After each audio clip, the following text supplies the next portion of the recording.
Before we start this video off, I request you all to like, subscribe, comment.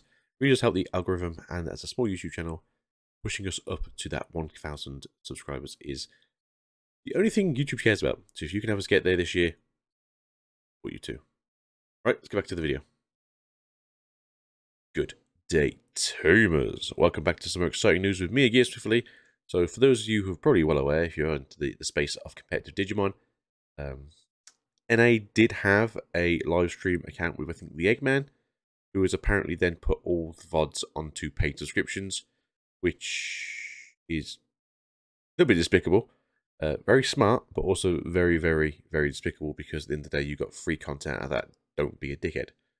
After this, we got this here. If you don't know of them, Borbay, very kind content creator, sent me this list not so long ago and said go make a video about it. I'm going to nod and do it. Some people like it was great. But yeah, she's been able to get the top 16 lists, as in who played what and where. It would be nice if we could have the top 32, though, because I do know a lot of people want to see some of those other decks that didn't quite make it here. For instance, we had a Galactimon in top 32, as well as having a All Force Vujamon. She has said, though, I did ask her if she knew anyone who had the deck list, and she says no, she was looking at it herself. So keep an eye on her channel. You might be able to get the deck list for some of these videos soon, hopefully. We'll find out if we get access to these people, because some people want to keep it quiet because they're going to play it again in the next couple of events that are coming out in the next few weeks.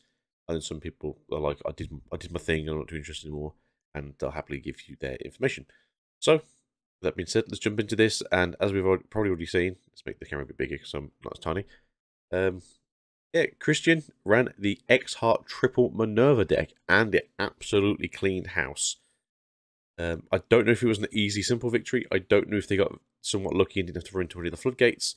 But they absolutely cleaned house, and congratulations to them for coming first and doing really well with a deck that I think a lot of people didn't think was going to be very good. But their deck tech options is just amazing. Again, check out Borbay. I'll leave a link in the description for some of these videos so you guys can check it out. But yeah, I'm going to give this a try. I've got the cards, I'm going to give it a try. This seems absolutely insane. Black Wall Greymon X Antibody. I believe this was the promo variant. Again, I think she does have another video on her channel about this thing. Again, I'll link in the description. Promo Black Wall Greymon hasn't been a thing since, I think, like BT5. That's how old this tech is. So it's like nearly 2 years old, this tech. And it worked, and it absolutely ran people over because they weren't expecting it.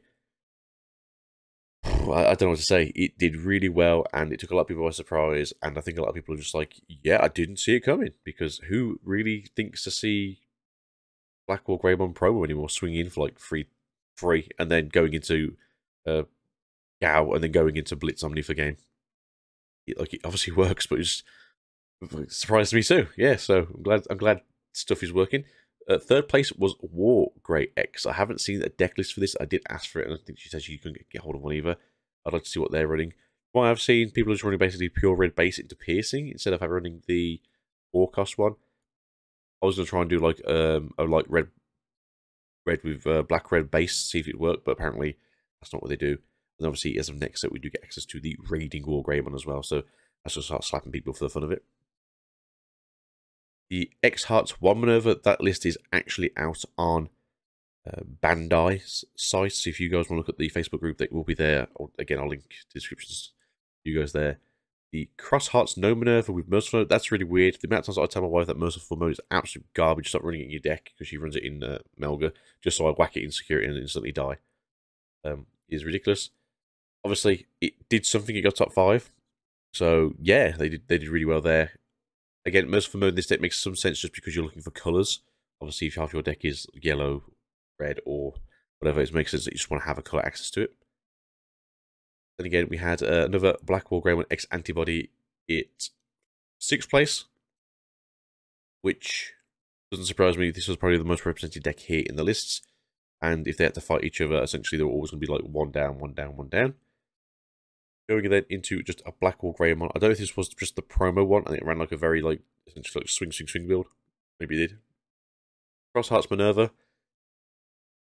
If this was the same list at the top one, then yeah, it's just going to do what it's going to do, which is essentially just like, I'm going to get 8 memory, I'm going to throw myself down, I'm going to swing, I'm going to do what I can and just be crazy.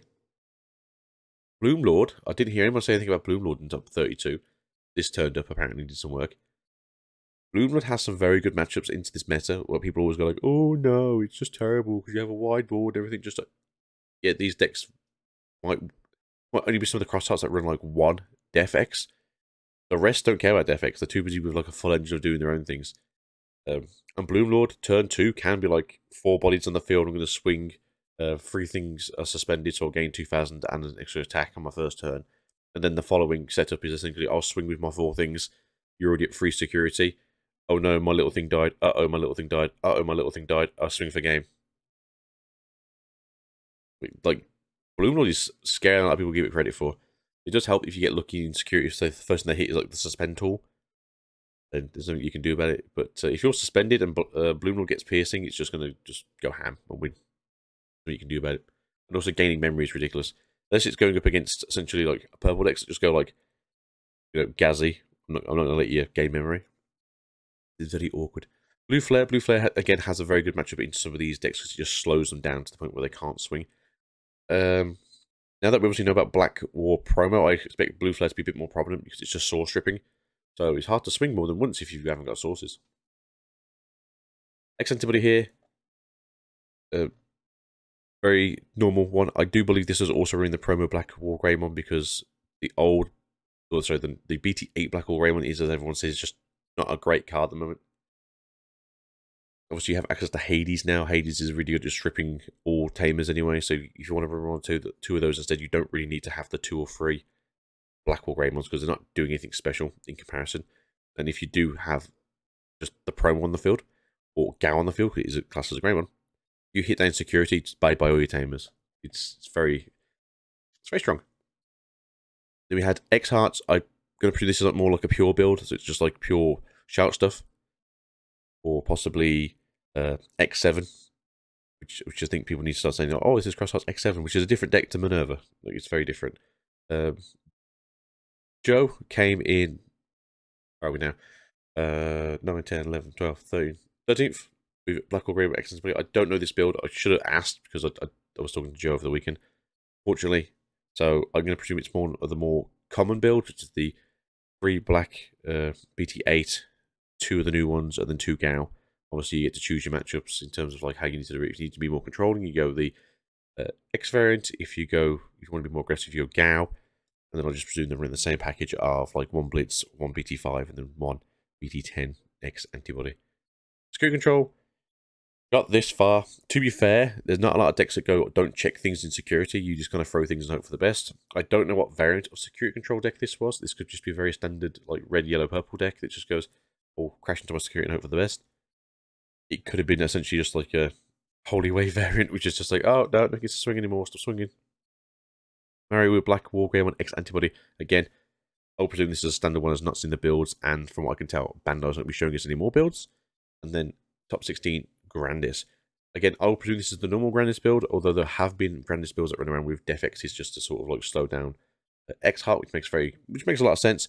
But at the same time, Grandis just like eating X Heart stuff like for breakfast anyway, because they just go, oh look, I just go remove the sources, go into Grandis, and then nom nom nom nom nom, and that's literally what they do, which is like how the game works for Grandis. To be fair, I expected something very similar in terms of to see Black or Greymon so popular, and I was expecting maybe a couple more Grandis in the top 16, just because it was the counter to Black War, or a fairly good counter into Black War. But Cross Hearts came and it just absolutely slapped the format. Look at it. 1, 2, 3, 4, 5. 5 in top 100, top 10. So 2, 4, 6, 8, 10, 12. So 12th place was the last X Heart, but just 5. And the X antibody. 1, 2, 3, 4, 5, 6. 6. So 6 Black War in top 16. There's 5 X. And everything is just like a one-off. Yeah, Bloomlord, Blue Flare, Security Control, Grandis, War Grey X. Yeah. That was what you had. 5 one-offs, 5 variables of Cross Hearts, and then 6 Black or Greymons. And this is our meta right now. It's not solidified. You've got 5 rogue decks in your top cut. The format hasn't been sorted. I do expect to see a lot more cross arts now, because obviously the build is very cheap to build and it's quite simple to build. And I don't expect a lot of people to play Security Control with Ghazi and Psychomon as their rookies, because, oh no, what happened here? But yeah, this is very interesting to me. This is quite interesting, I think, to a lot of people. And the fact that we actually have the top 16 represented in Europe because Europe wasn't being streamed. I don't know why they weren't getting streamed. I do remember something saying about Jockmock or Raiden Trade just didn't have a chance to set anything up, but there was people around the day who could record and they were able to. I did see a few photographers, did see a few people with cameras out. Borbay was very smart on this one to actually get people deck checks and a few deck profiles out. So I don't know if she's done with all those now. So again, leave a link in the description for you guys to go check her out. She's obviously a very kind person and told me to make this video. So, EU meta, here we are. With the 11th of March fast approaching, as it is the second day when this is being made, we only have 9 days left until I have to deal with this again. So, catch you guys next time, and peace out and goodbye. Be good to yourselves, and don't forget that the meta is only as scary as you let it be. See you soon. Bye.